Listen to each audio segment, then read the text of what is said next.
Hola gente, ¿cómo van? ¿Cómo andan? Bienvenidos a 5001 Podcast. Hoy estoy con una gran invitada, Leonor Peña. Bienvenida a 5001 Podcast. Gracias a ti por la invitación, Hermes. Encantada de estar acá con ustedes. Sí, no, el gusto es mío. De verdad, muchísimas gracias por estar, por haber venido. Eres escritora, eres gastrónoma, te mueves en el mundo de la gastronomía, especializada en la gastronomía del Táchira. Así que, bienvenida, vamos a conversar de eso.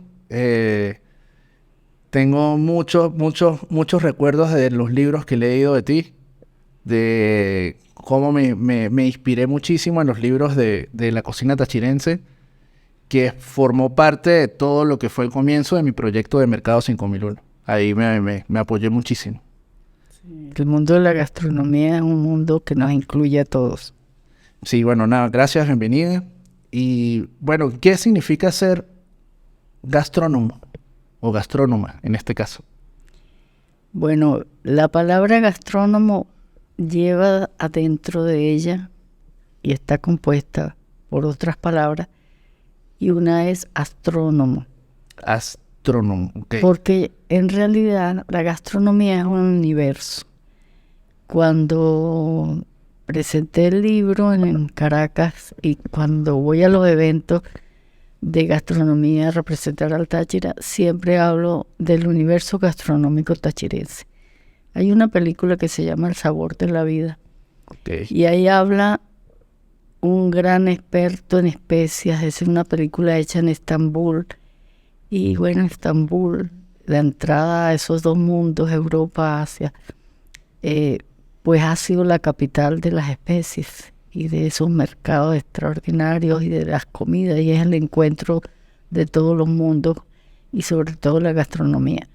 Entonces él le dice a su nieto que cada especie es en ese universo gastronómico un planeta, que la canela es como Venus, que hay algunas especies que comunican como Mercurio, es como los símbolos de ese universo, de todos estos planetas, de todo este mundo de la mitología griega, en donde todos esos dioses están representados en los sabores, colores, texturas y aromas de la gastronomía.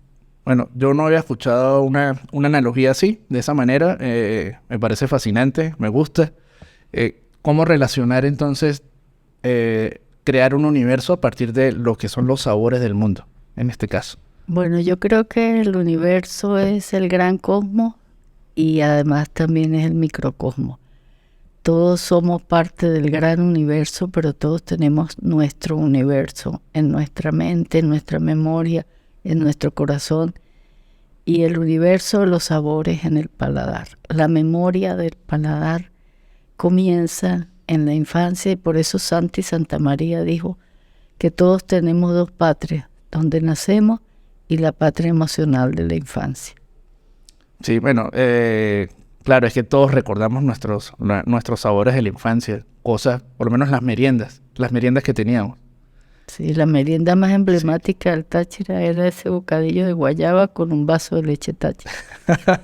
Y si no, el pan de la hora del puntal. Aquí había, yo recuerdo por lo menos lo que era pan, queso y café con leche. Era una de las meriendas que había en mi familia. Claro. Y que sea a la casa que llegara, ibas a conseguir eso tipo 5 de la tarde, más o menos. Sí, la hora del puntal, de las 4 o 5. Sí, claro. Con el paso del tiempo me di cuenta que era algo solo de aquí. O sea, que fui a buscarlo en otros lugares, en algunos viajes que he hecho, y yo sabía que no se conseguía. O sea, fue como darme cuenta de que eso pertenece a ese universo o a ese mundo o a esa patria de la infancia, y que solo cuando regreso acá a Venezuela es que se puede revivir. Claro, y los tachirenses que somos la tierra del pan gracias a la migración, porque el pan nuestro, en realidad el primer pan es la arepa, que es de maíz, y nosotros además pues tenemos las auyamas, y esas masas de auyama mezcladas con las arepas fueron quizás los primeros panes antes de la colonia, los precolombinos. Pero cuando llega la colonia española y nos trae el trigo, aparece el pan, y después, unos siglos después, llegan los italianos. Yo creo que San Cristóbal es muy italiana en su comida. Y los italianos nos trajeron la bondad del vino y el pan y la estética de la mesa. Y sobre todo nos trajeron una cultura, nos trajeron a los nonos. Somos la única provincia de Venezuela que no decimos abuelos, sino los nonos. Y la comida de la nona. No sabía eso. Y los nonitos y los nonos, la nona es italiana. Y nosotros somos italianos a la hora de cocinar, sobre todo en las panaderías. Después llegan los alemanes, por supuesto, casi al tiempo, los corsos, los franceses, y en el siglo XX llega esa maravilla que es la migración portuguesa, que cambió por completo las panaderías, las industrializó y convirtió a las panaderías en centros de reunión, centros de café, de ir a tomar café. Y entonces, aunque las panaderías italianas ya tenían algunas café y pan, no tenían mesas ni se comía en las panaderías. Y más o menos como en qué año fue que se empezó a convertir las panaderías en puntos de encuentro para socializar. Bueno, no solo para abastecerse, sino socializar como tal. Bueno, las panaderías son un centro de reunión gracias a los portugueses cuando llegan en los años más o menos 60.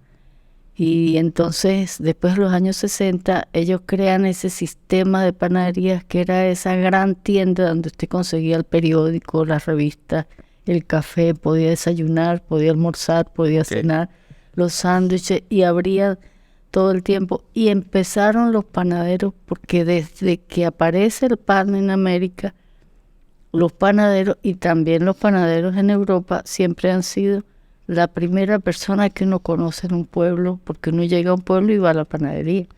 Y el amigo y el que le dice todo el panadero. Por eso en Venezuela hay una palabra que se dice pana, y pana es panadería. Pana viene de panadero. Claro. O sea, que era como la persona que, como un confidente, algo así. ¿O? Claro, ese tenía todos los secretos del pueblo. Primero porque madrugan a encender los hornos y saben y ven en la calle quién viene, de dónde viene y para dónde va, y saben los secretos del pueblo. Bueno, sí, eso de verdad, la historia de cómo se ha creado el patrimonio gastronómico de Venezuela es muy variado. Tiene influencias de muchísima gente. Desde que llegó el trigo de Europa, más todas las costumbres que ya habían acá, más todo lo que traían también, toda la parte de la esclavitud que traían también sus propias costumbres. Sí. Se mezcló todo eso y bueno, tenemos algo maravilloso en este momento. Ahí, tú decías que la cocina italiana llegó a realzar lo que era la cocina aquí en Venezuela. ¿Qué significa entonces la cocina italiana para el mundo? Bueno, la cocina italiana para el mundo debe significar muchísimo. Yo me circunscribo al Táchira, siempre digo que yo llego hasta el río Escalante. Yo no me meto para lo hondo, pero te voy a contar algo. Cuando empieza la migración italiana a llegar, que viene sobre todo después de las guerras, pero sobre todo cuando la época de Pérez Jiménez, llegaron los constructores, los geómetras, los ingenieros, y entonces eran muchos italianos jóvenes de 30 años, otros de 40 años, que venían solos, no venían con sus familias, venían a trabajar en las grandes construcciones. Y entonces hay una obra de teatro que se llama Esperando al Italiano. Okay. Porque resulta, y esa obra de teatro es 4 mujeres jugando cartas, porque resulta que cuando llegaron los italianos, todas las señoras en Caracas y en las ciudades de Venezuela que estaban quedadas, es decir, que habían cumplido 30 años y no se habían casado, consiguieron marido. Entonces todo el mundo quería que llegara un italiano y le pedía a San Antonio que le socorriera a un italiano. Y por eso aquí el obelisco de los italianos le decimos que es la curva de los suspiros, la Roma de los suspiros, porque todas esperaban un italiano. Y nosotros los tachirenses, pues nos alegramos muchísimo porque los italianos han sido para el Táchira fundamentales. Y en el sector de la panadería, pues el pan tachirense es un crisol de culturas, como dice el acuerdo cuando se declara patrimonio, el pan tachirense, patrimonio cultural gastronómico. Y junto con los españoles, los alemanes, los corsos, los franceses, Y con los españoles pues llegan los judíos conversos, con los alemanes también llegan los judíos. Entonces está la cultura religiosa que tiene todas unas tradiciones panaderas y las culturas de la geografía del mundo como Italia, que nos marca profundamente. Y bueno, la grandeza del Táchira es que somos una tierra de encuentro, una tierra que es como un caleidoscopio de culturas y eso nos hace ser mejores. No, sí, claro, es fascinante. Bueno, yo cuando te nombré lo de la cocina italiana, es porque yo siento que la cocina es muy patrimonial. O sea, Sí. a pesar de que tiene muchísimos siglos, actualmente se sigue conservando como esa manera de hacerlo en la casa que la hacen las abuelas, que es el proceso manual. O sea, no veo que ese tipo de cocina se haya industrializado mucho. Bueno, la grandeza de la cocina italiana es que la gran referencia de la cocina italiana son las abuelas, son las nonas. Y cuando alguien quiere representar una receta o hablar muy bien de una receta, dice la cocina de la nona, la pasta de la nona. Incluso hay publicidades que dice la receta de la nona. Entonces eso quiere decir que eso es algo que además de que en el tiempo ha trascendido, tiene el afecto, la emoción, el respeto de la familia y que es requete probada por varias generaciones. Cuando un pueblo, una ciudad, un país aprecia lo patrimonial, aprecia lo artesanal hecho en la cocina de la casa o en los talleres, en otros tipos de artesanía, no solamente la cocina, sino también en las panaderías o en las carpinterías o en los bordados o en los tejidos, pues está diciendo que está apreciando, y apreciar es querer, y para apreciar hay que conocer. Entonces, la cocina, la panadería, lo que se hereda en Italia a nivel de cultura patrimonial es familiar. Y el patrimonio empieza en la casa, y el patrimonio son los abuelos. Entonces, si algo nos han dado los italianos, además de la bonanza, el pan y el vino, y de toda esa fuerza de trabajo representada aquí en el obelisco nuestro, los italianos, es ese afecto y ese respeto y ese símbolo que es para todas las familias la nona. Nosotros los tachirenses decimos la nonita y el nonito, no decimos los abuelos, y eso es italiano. Sí, bueno, no, sí ha influido totalmente. Eso no creo que haya discusión. Me gusta el hecho de que hay como una movida mundial por las cocinas patrimoniales. Por lo menos México, que tiene como bandera todo lo que es su cocina patrimonial. Perú tiene también como bandera todo lo que es su cocina patrimonial. Venezuela comenzó un movimiento de cocina patrimonial con varios chefs venezolanos reconocidos que empezaron a mostrar lo que se hacía acá. Entonces, creo que eso de verdad está marcando como una tendencia. Más allá de lo que es la vanguardia o más allá de lo que son la cocina más sofisticada con otras técnicas, que hay cocineros que han mezclado las dos cosas y que me parece O sea, algo, una fusión. me parece algo espectacular. Sí. Por lo menos creo Gastón Acurio en Perú, que llevó sus técnicas francesas para mezclarlos con productos peruanos. Y que agarró la cocina peruana y le hizo como unos retoques y la puso para que todo el mundo la viera a nivel internacional. Y se convirtió en una de las capitales gastronómicas del mundo. Claro, pero él lo hace a través de un plato bandera que es el ceviche. Entonces, ese plato, que era un plato popular, un plato de calle, un plato de cocina callejera, pues, y que la gente no lo apreciaba tanto porque no estaba bien servido, bien presentado, las condiciones de lo que es la estética de la mesa, la ética en cuanto a la parte sanitaria tampoco estaba presente. Y él lo que hizo fue salvar ese plato nacional a través de una estética que él aprende en todos sus viajes por las cátedras de cocina y por su experiencia como cocinero, y él con un gran amor por su tierra, por Perú, resuelve darle esa estética que aprende y exigir una ética en cuanto a presentación, en cuanto a mejoramiento de las técnicas culinarias y también en cuanto a la higiene, al servicio, a la seguridad de comerse un pescado crudo, prácticamente cocinado en limón.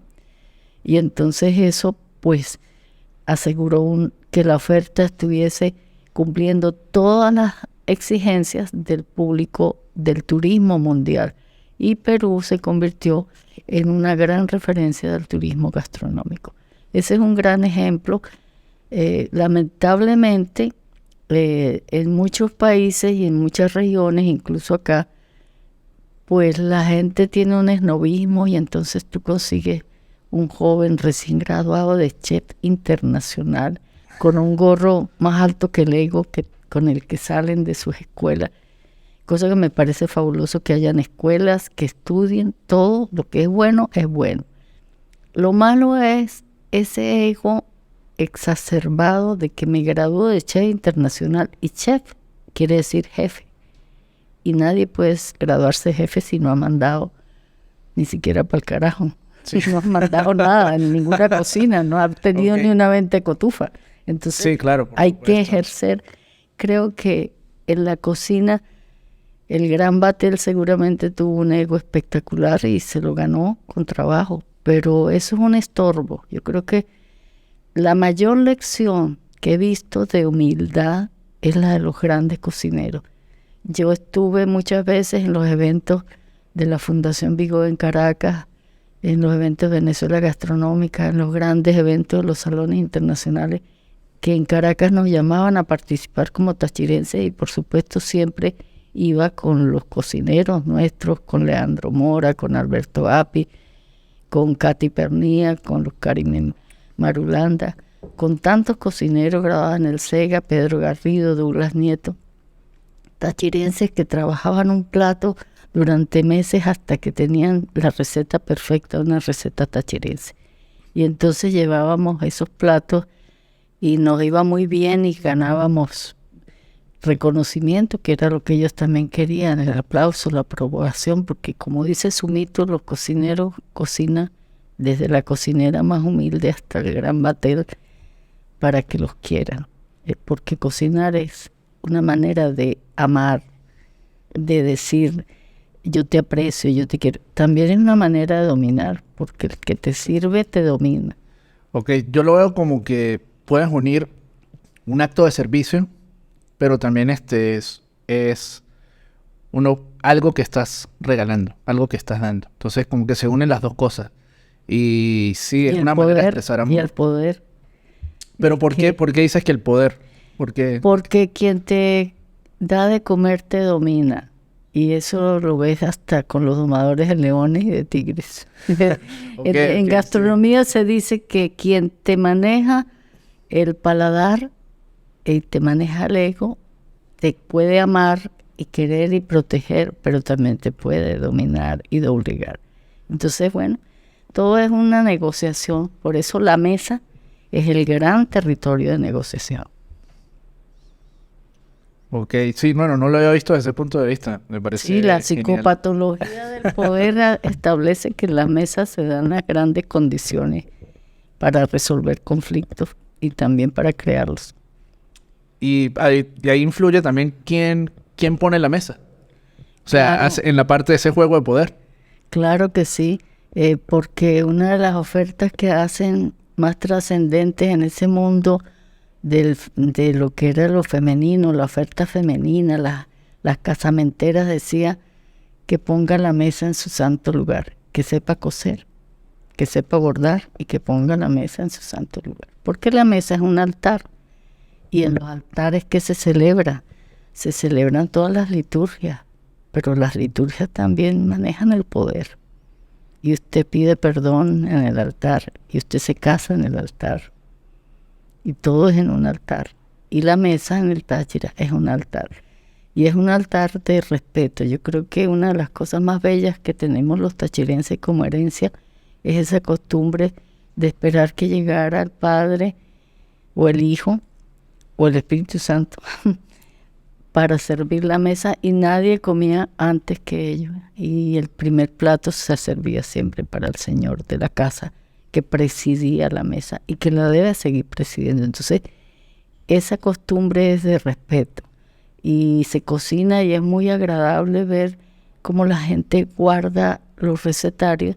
Las abuelas son las que guardan las recetas y las mujeres, pero los hombres son los que exigen el recetario.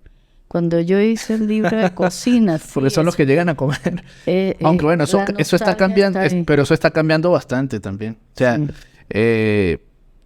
yo le escuché a Sumito Esteves que dijo que el mundo de la gastronomía cambió cuando los hombres empezaron a meterse a la cocina. Yo creo que los hombres siempre estuvieron en la cocina porque el rey Sol no tenía una cocinera, ni los reyes tenían cocineras, tenían cocineros. Eso no es nuevo. Bueno, me refiero como en la vitrina moderna. Sí, de que en ya el siglo XX.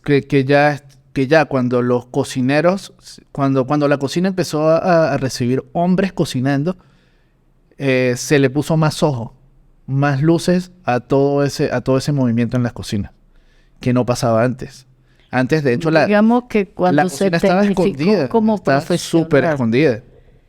Los grandes cocineros, y entre esos Parmentier y Vatel y todos ellos, han sido hombres. Las mujeres eran ayudantes.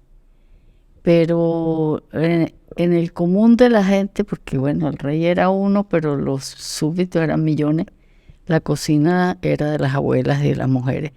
Los hombres salían a trabajar y las mujeres se quedaban en su casa cocinando. Cuando se convierte en una profesión y el siglo XX comienza a hablarse de esa industria de los restaurantes, pues se exigió ya técnicas culinarias para ofertas masivas, para consumo masivo, y entonces aparecen las grandes escuelas de cocina y exigen pues que hayan cocineros.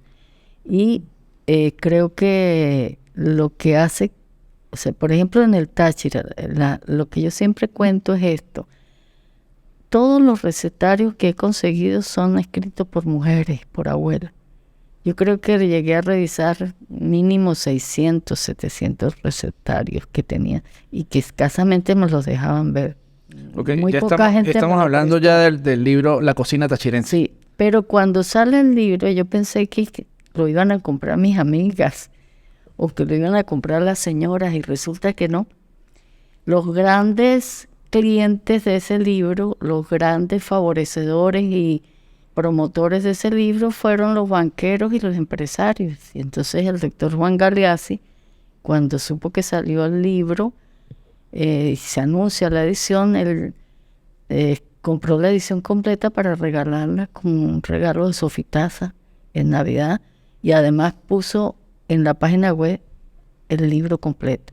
Y el doctor Ignacio Branger y los banqueros y todos los empresarios de Caracas de origen tachirense compraron el libro y nosotros pensamos hacer una edición de 1000 ejemplares y terminamos reimprimiendo 15,000. ¿Y por qué crees tú que eso pasó?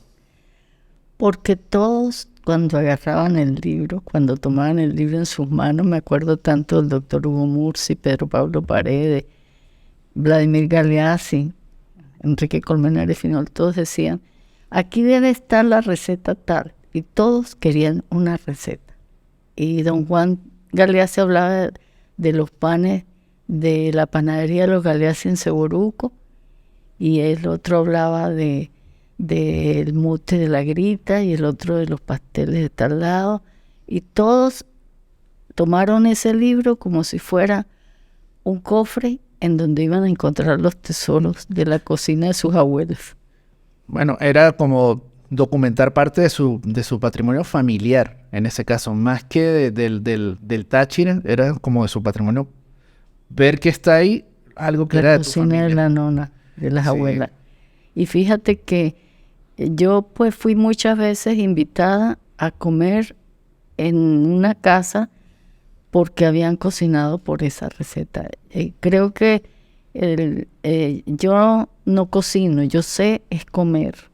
Como me encanta comer, pues yo toda la vida coleccioné recetas. Por eso Ramón J. Velázquez, ese libro yo lo hice, fue como una tarea que me puso el doctor Velázquez, Ramón J., que me dijo, si usted reúne toda esa receta, esa colección de recetas, yo se lo publico como un recetario en la Biblioteca de Autores y Temas Tachirenses. Eso fue en los años 80 y yo no trabajaba con él todavía en esa biblioteca, en esa colección. Y yo le dije, ¿cómo va a creer, doctor Velázquez, que en esa colección donde están la grandilocuencia tachirense y todos los hierofantes de la academia vaya a entrar un libro de cocina? Dijo, debe estar ahí. Ahí está Folclor Tachirense de Luis Felipe Ramón y Rivera, 3 temas, 3 tomos de cultura tradicional tachirense. Y yo había coleccionado muchas recetas. De algunas recetas tenía, por ejemplo, 20, 30 versiones. Entonces me dediqué a seleccionar y a pedirle a los cocineros, a los amigos e incluso a gente que tenía restaurantes o que cocinaba por encargo, que hiciéramos las pruebas de las recetas. Ok, no era solo conseguirlas, sino también estandarizarlas. Ok, ¿y cómo hacías para saber si de verdad eso formaba parte de lo que era patrimonial, que era de verdad la tradición? Bueno, y no que era por lo menos, no sé, este plato es a mi estilo y le agrego esto. ¿Cómo lo diferencias? En primer lugar, ese fue un libro que todas las recetas se seleccionaron de la A a la Z y se hizo el índice de sopas de la A a la Z. Entonces el gran revisor de ese libro fue Ramón J. Velázquez. Nosotros duramos como 7 años revisando que no faltaran recetas. Yo recuerdo que cuando le envié la receta en la parte del capítulo de la sopa, solo el índice, él dijo, había una receta que preparaba Hortensia Biagini, que era la receta de la sopa de lentejas de Año Nuevo. Y yo la hice y le pedí a doña Hortensia que me diera esa receta. Y a María Luisa, su hermana, Montilla de Ferrero. Pero también en los campos y en los mercados buscábamos recetas. Entonces, por ejemplo, las recetas del mute las probamos con Douglas Nieto y las probamos con otros cocineros del SEGA. Y tomamos de cada una lo mejor en cuanto a técnicas, en cuanto a lavado, en cuanto a la preproducción del plato, en cuanto a esos preparativos de lavar muy bien las piezas que van a formar parte de esa receta o de cortarlas de cierta manera. Y a mí me alegra muchísimo. En estos días fui a una reunión que estaba Iraima Chacón, la gran promotora del cacao tachirense, extraordinaria, es una diosa griega del cacao que tenemos acá. Y me dijo, el lunes hice buñuelos por la receta de tu libro y me quedaron perfectos. Y yo dije, ese es el mejor elogio para mi libro, es ese. Porque el doctor Velázquez me dijo algo. El doctor Armando Escanone, el ingeniero Armando Escanone, italiano, en Caracas, él hizo el libro de mi cocina, que se llama La cocina de Caracas, la cocina venezolana a la manera de Caracas, a la manera de mi familia, que eran italianos. Entonces el doctor Velázquez me dijo, usted cuidado con ponerse a hacer un repertorio de recetas de las señoras desocupadas de San Cristóbal. Tiene que buscarse a los cocineros de los mercados y a los cocineros de los pueblos para ver cuál era la receta original. Bueno, me gusta que sí hubo un proceso de curaduría muy fuerte. Un muy trabajo extenso. de campo. Duró que como 8 años todo ese proceso. Bueno, yo empecé a coleccionar recetas a los 9 años. Cumplí 70. ¿no? Pero cuando yo tenía 9 años en el Colegio Santa Teresita, y creo que eso me marcó, y eso creo que es fundamental en mi vida. En el colegio que era de mi madre y mi padre, en ese momento era de Monseñor Vivas, yo estudiaba 4º grado y empezaron las clases de culinaria con Evangelina Daza de Sánchez. Y entonces me pusieron en clases de cocina. Pero en mi casa la cocinera tenía una especie de media puerta de reja y nosotros los niños no entrábamos a la cocina. Y entonces yo le dije a mi papá que para qué me van a escribir en clases de cocina. Yo siempre fui muy respondona y no muy faltona, como dicen, de que contestaba. Y entonces le dije, ¿para qué me van a escribir en clases de cocina si ustedes no me dejan entrar a la cocina? si no voy a cocinar, ¿para qué me van a poner en clase? Digo, mi papá, usted va a ir a esas clases para que aprenda a hacer, para que aprenda a mandar, porque el que no sabe hacer, no sabe mandar. Y eso me encantó. Yo dije, bueno, con tal de aprender a mandar, sí voy a la clase. Pero sí, de verdad sí tiene mucho de razón eso porque... Sí, entonces yo, ese cuaderno que lo tengo, nos enseñaron a hacer los pasteles, ¿no? Y después de ese cuaderno yo me fijaba en todo lo que hacía y empecé a guardar recetas. Y cuando iba a la playa, que pasaba en Adícora hasta un mes, pues en una playa con una niña pequeña uno no puede estar leyendo una novela y distraerse, ¿no? Pero sí puede leer una receta porque usted la puede dejar y distraerse un poquito. Entonces, esas eran mis vacaciones, era revisar las recetas que en esa temporada yo había conseguido nuevas. Y la colección era tan grande que era así como 4 tramos de la biblioteca, puras carpetas y apuntes, y además todas las que recortaba y las anotaciones. Por eso el doctor Velázquez Ramón, cuando él se interesó, porque cuando él fue a venir a San Cristóbal en el año 86, él dijo, ¿dónde hay un restaurante donde se pueda ir a comer? Y yo le dije, ¿qué quiere comer usted? Entonces me dijo, yo quisiera una sopa de arvejas, un buen mute. Entonces yo le dije, bueno, doctor Velázquez, en el Hotel del Tamar seguramente.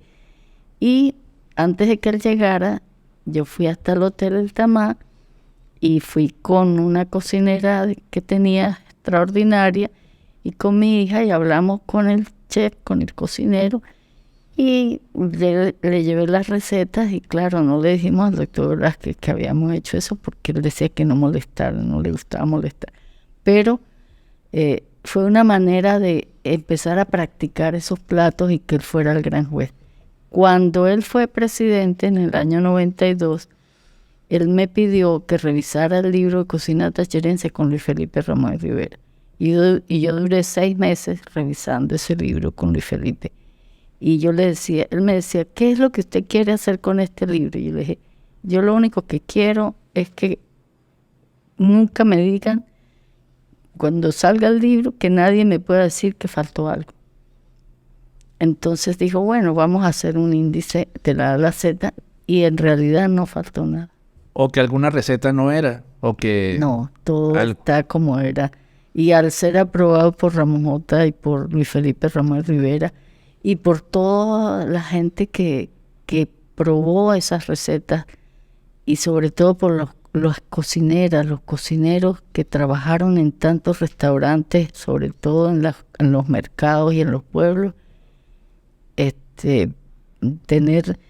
acá había una persona que hacía la gallina rellena, espectacular, y yo la consulté.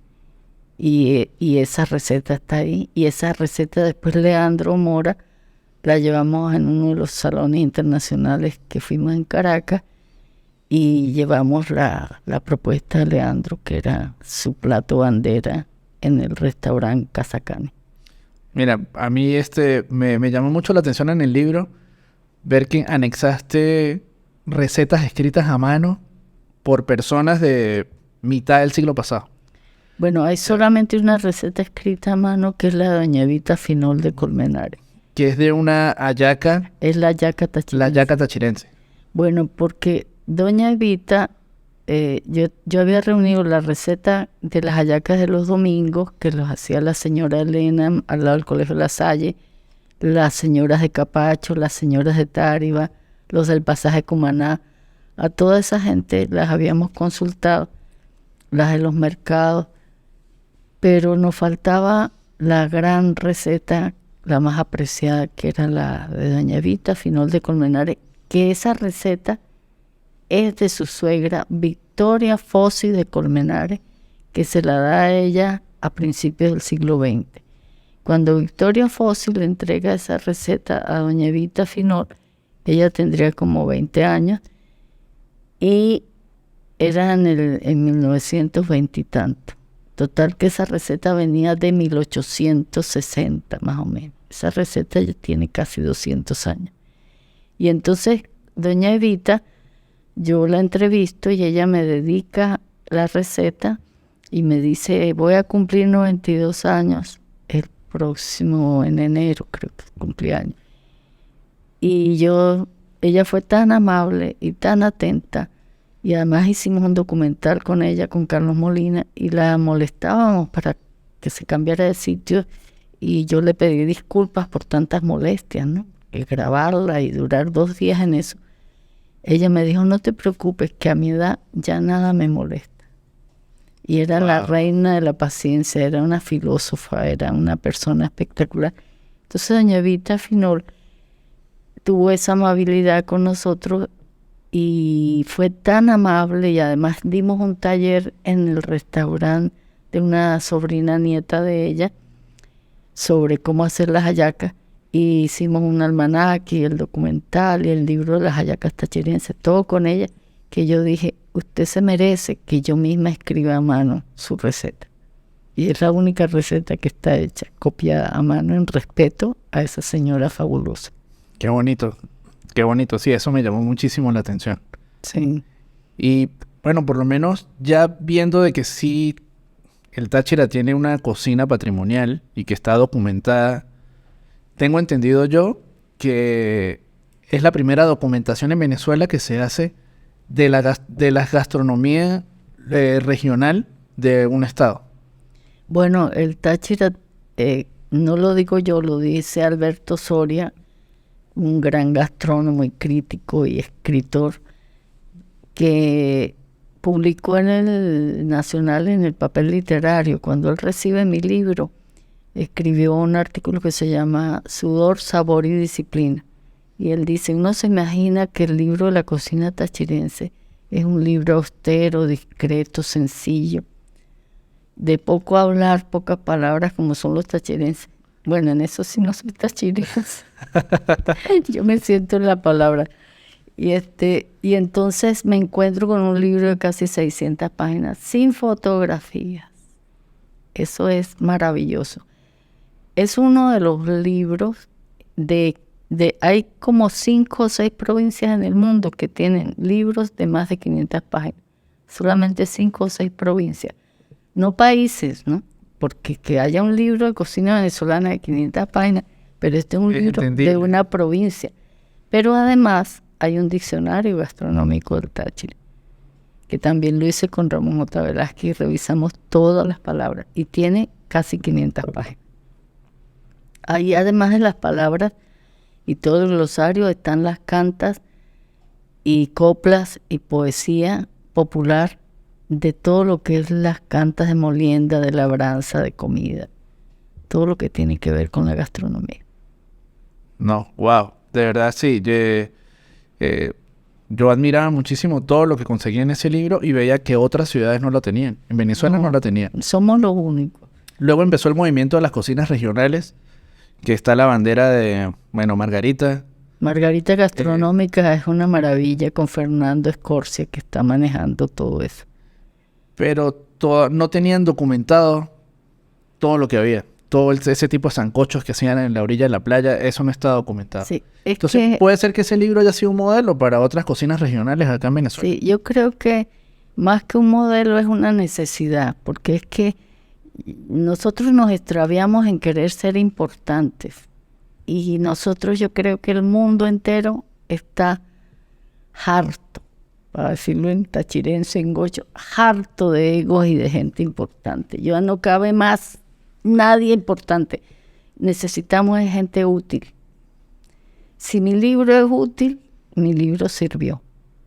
Yo no quiero ser importante. Yo quiero ser importante en el corazón de mi nieto, de mi hija, en el aprecio de los tachirenses que aprecien que yo trabajo por el Táchira. Pero no la importancia de estar siendo nombrada y estar en esa sociedad del mutuo elogio, de tú me elogias y yo te elogio. No, eso no sirve para nada. Lo único que queda es la obra. Monseñor Pulido Méndez tenía una frase muy bella que decía, nos llevamos lo que dimos y dejamos lo que tenemos.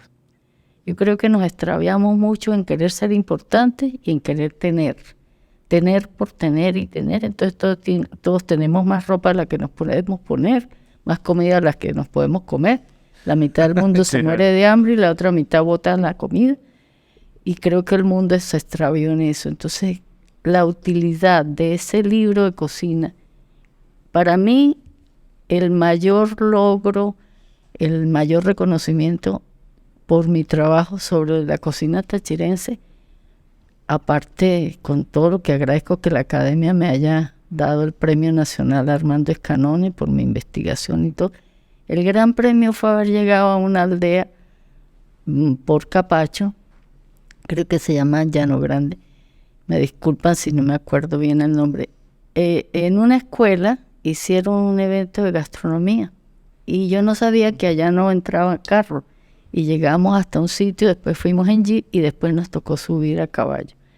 Y cuando llegué abría la escuela y 2 cuadras de casa, cuando mucho, y había una bodega. Y cuando entré a la bodega, la señora de la bodega me quería conocer. Y dijo, yo quería conocer a la señora de la cocina para mostrarle y para que me firme. Ella había enmarcado, yo tenía una página que la hice durante 4 años en Diario La Nación todos los domingos, que se llamaba Por las Mesas del Táchira, como se llama ahora mi programa de radio, La Nación Radio. Y ahí había sacado la receta de las mantecadas. Y ella dijo, cuando yo leí eso, cuando yo compré el periódico el domingo y vi esa receta, yo dije, voy a hacer las mantecadas. Y yo vivo de hacer las mantecadas. Yo hago las mantecadas. Y esas que usted ve en el mercado de Capacho son mis mantecadas. Que es de la receta que está en el libro. Que es una receta de un pueblo. Eso para mí fue... todavía me emociono. No, sí, no, es que es demasiada las circunstancias, pues, en lo que sea. Sí, esa es la conexión. Cuando tú le devuelves al pueblo lo que es de ellos, tú dices, cumplí mi trabajo. No he sido gobernadora, no he sido senadora, no necesito investidura oficial para ser tachirense y hablar a nombre del Táchira. Yo me he ganado mi propia investidura. Sí, claro. De hecho, también tienes un premio que es el premio Tenedor de Oro. No, en el año en que yo gano, son 2 premios. El Tenedor de Oro es para el cocinero, para el que cocina. Y lo ganó Héctor Romero del Instituto Culinario de Caracas en el 2013, con quien estoy trabajando ahorita en la Cátedra de Cocina Patrimoniales del Instituto de Caracas. Y vamos a trabajar con la Universidad Católica de Caracas, también con Mónica Chancón, en la cocina patrimonial. Están creando ese diplomado. Y con otras organizaciones de Venezuela estamos dando las cátedras, sobre todo del diplomado del pan tachirense con Rodrigo Chacón.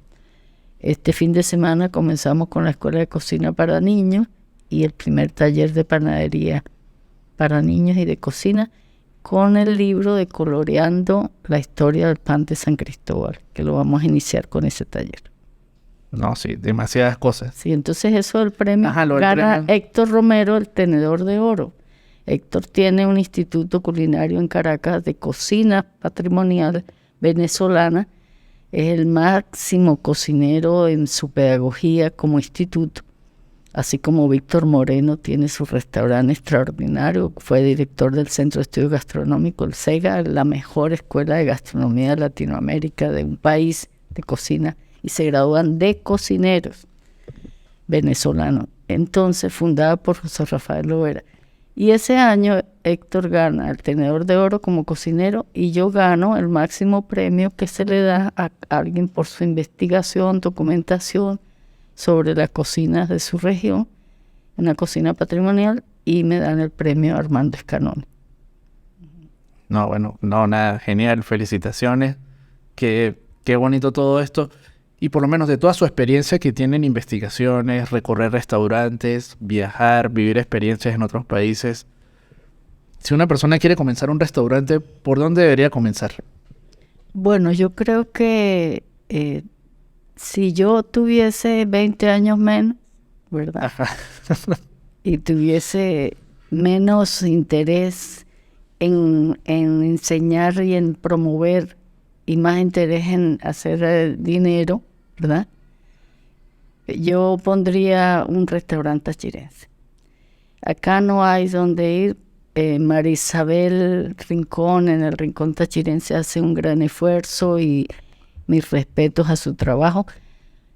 Pero un restaurante, o sea, a esta hora de la tarde, ¿dónde podemos comernos una merienda tachirense?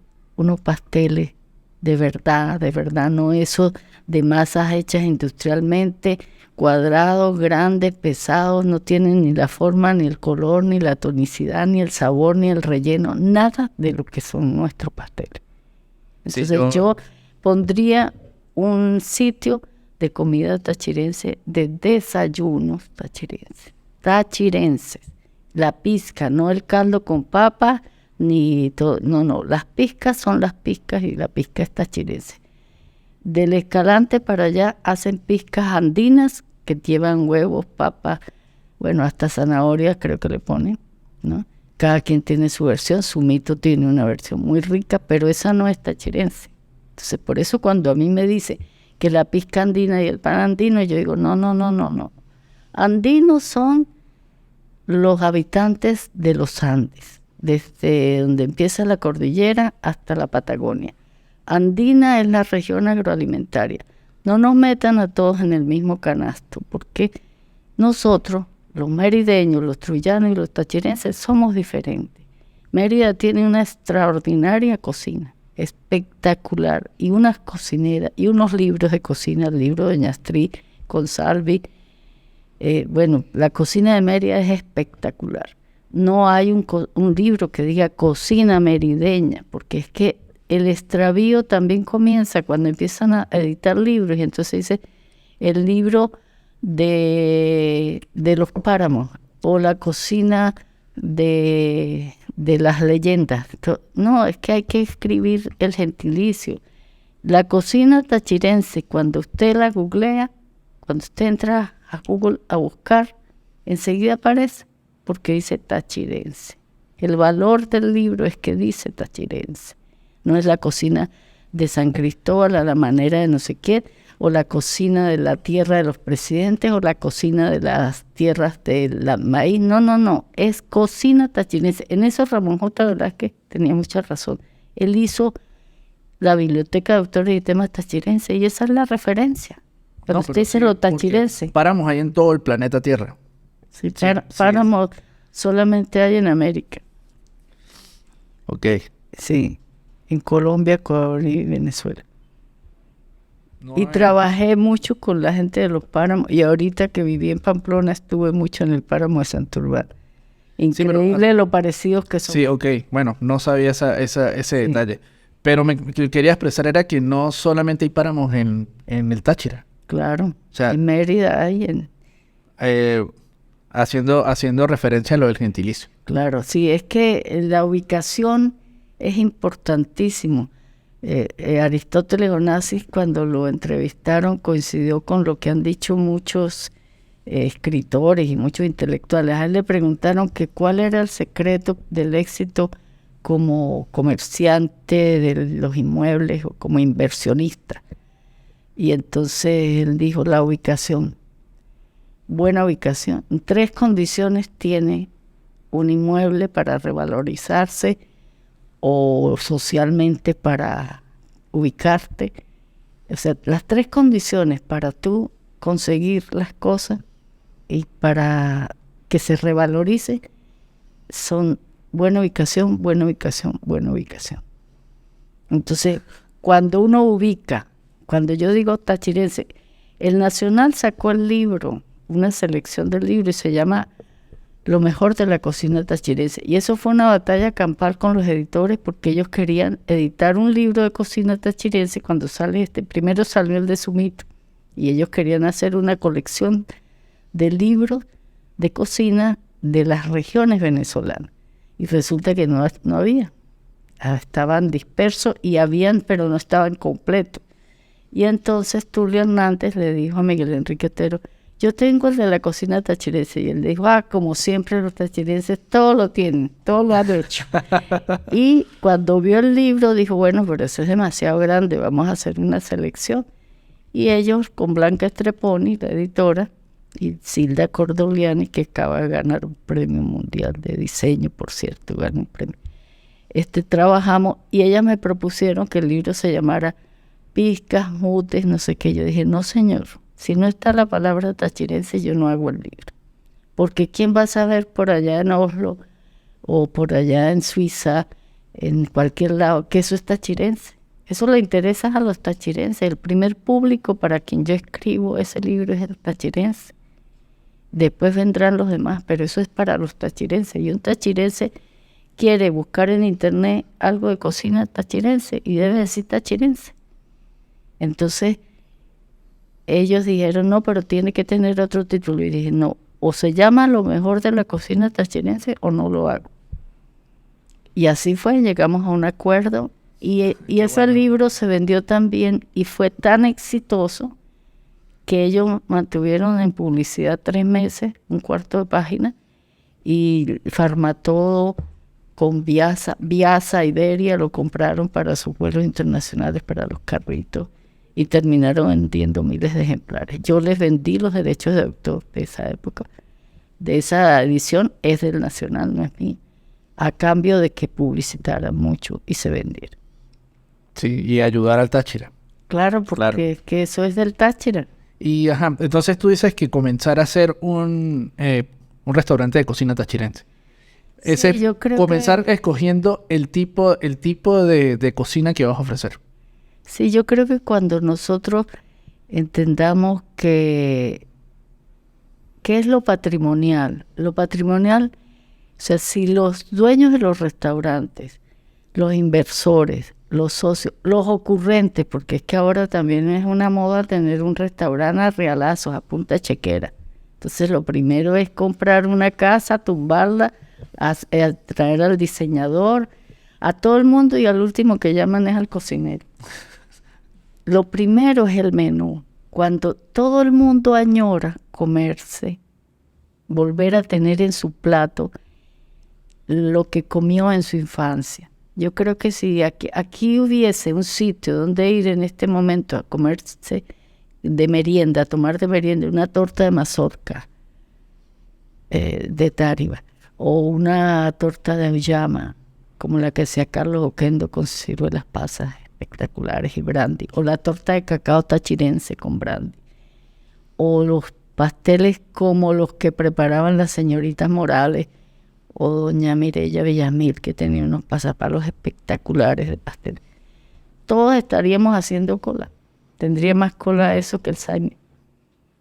Pero como todo el mundo es desnovista, entonces usted puede aquí conseguir cangrejos de todas partes del mundo, salmón de todas partes del mundo, todo, pero no hay donde comerse unos buenos pasteles. Entonces sería como para rebobinar. Primero, escoger el tipo de gastronomía que ofrecerías. Sí. Luego, hacer el menú. Todavía no se ha buscado el local, pero el menú tiene que estar antes. Bueno, fíjate que cuando Douglas Nieto crea La Olleta y cuando Leandro Mora crea Casacania, hicieron lo mismo que hizo en Encarnación Fuentes 100 años casi antes con El Sol de Medianoche. El recetario era lo que quería volver a comer, volver a ver en su mesa, en su plato, los tachirenses. Y El Sol de Medianoche era de una señora cocinera que le decían la choricera, que preparaba unos chorizos espectaculares, pero que era una señora con una estética extraordinaria. Nada más el nombre, El Sol de Medianoche, es una composición de un gran músico nórdico de los países de la aurora boreal. Y ella colocaba música clásica y ópera en su restaurante. Y era una señora que se vestía para atender. Y una vez en una entrevista que le hicieron, le preguntaron quién le había confeccionado su traje, un traje verde muy elegante con su collar de perlas. Y dijo, ese es un traje que me hizo mi modista con un tafetán que se llama tafetán Tutankamón, que lo trajo el almacén de la sultanita. Entonces es la estética y la ética. Si no hay una estética, ¿cuál es la estética? La nuestra, la tachirense. ¿Cómo comías tú en casa de tu abuela? ¿Tú quieres que te sirvan esa sopa de arvejas como la que hace Tony Montañez ahora? Gracias a Dios, tenemos espectaculares cocineros. Alberto Apis va a hacer con Piedemonte, con Relicario, una cena el 2 de abril de la ciudad. Y el menú lo estamos manejando, la curaduría, con Alberto Apis, un gran cocinero del Táchira, con el que he estado también en salones. Sí, claro, yo lo conozco, Alberto. Y Tony Montañez acaba de hacer la sopa de arveja para el libro de Otto Gómez sobre las leñas de Venezuela. Y estamos trabajando además con Paul Banner de la charcutería alemana, que va ya a poner en vitrina las sopas tachirenses de origen alemán, como la de lentejas con rodillas ahumadas, cochino, la sopa de arveja, la sopa de garbanzos, las sopas de frijoles negros, las llamadas caraotas, pero no secas sino frescas. Entonces la charcutería alemana, la tercera generación de esa gran charcutería, está revalorizando las sopas. Creo que los cocineros tachirenses pasaron por sobre todo ese novismo y esa moda de restaurantes a realazo para volver a lo nuestro, a lo patrimonial. Y eso nos congratula y nos hace sentir que hemos sido útiles con ese recetario. Wow, entonces se vienen cosas bonitas para la ciudad. Claro. Así que También admiro mucho a gente como Juliana Fasolari, tan joven, que acaba de montar su restaurante, muy amplio, muy ambiciosa su oferta. Y muchos, ojalá todos los restaurantes les fuera bien, sí, porque claro, es que hay competencia y lo más saludable es que se compita. y que también haya bastante gente que quiera ir a restaurantes. Sobre todo que haya capacidad de pago. Sí, exacto. Nosotros los tachirenses estamos demostrando que por sobre crisis y por sobre todas las situaciones habidas y por haber, no hay comején para el ánimo de los tachirenses. Los tachirenses nos sobreponemos a punta de creatividad y de esfuerzo, y las crisis son una gran lección. Las crisis son una oportunidad para cambiar, para ser mejores. Creo que los tachirenses somos una referencia de lo mejor de Venezuela en este momento. Bueno, con eso me quedo con ese mensaje. Y bueno, ya para finalizar el episodio de hoy, muchísimas gracias por venir, Sora Leonor. Es un honor que esté acá, encantado de conversar con usted. No, me encanta, y te regalo una frase con la que siempre despido todas mis entrevistas. Si un pueblo es lo que come, dice la frase, un pueblo es lo que come. Yo digo, si un pueblo es lo que come, los tachirenses somos un pueblo maravilloso. Bravo. Bueno, muchísimas gracias. Gracias a ti. Y bueno, gracias a todos por estar. Esto fue 5001 Podcast. Abrazo.